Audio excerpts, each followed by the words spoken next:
मी आता तुम्हाला स्टोरी सांगणार आहे. तुम्हाला परत पाठ करायची. एक उंदीर आणि मांजर. ते दोघेही खेळत होते.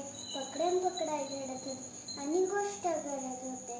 पकडम पकडाई खेळायच्या आधी पायाला लागलं आणि उंदीरची शेपटी लटकली मांजराच्या पायाला. मग तो धावत धावत त्याची शेपटी सुटली. मग उंदीरला मांजरने म्हटलं, मांजर मला माझी शेपटी देते का? तुला मांजरने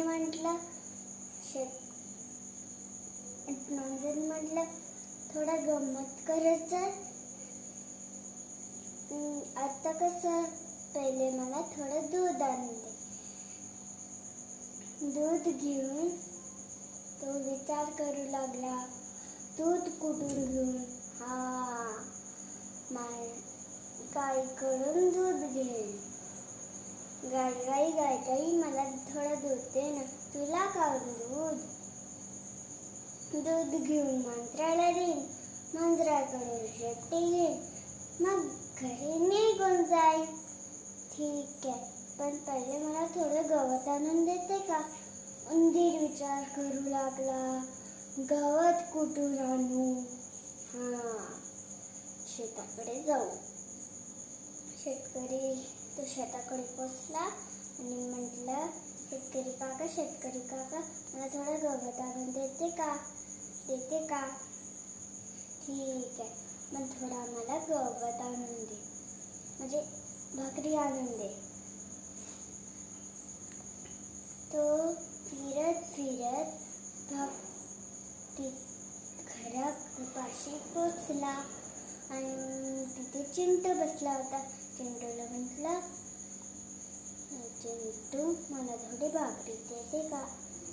ठीक आहे, हे घे तुझी भाकरी. तो फिरत मांजराकडे पोहोचला आणि आपली शेपटी घेतली आणि लावली आणि तो इतका खुश झाला, तो गाणं म्हणत घरी चालला.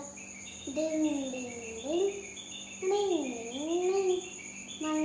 चिंटूकडून भाकरी घेतली. डिंग डिंग डिंग.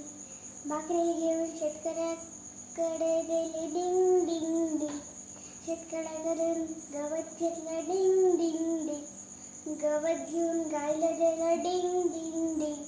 गायकडून दूध घेतलं. डिंग डिंग डिंग.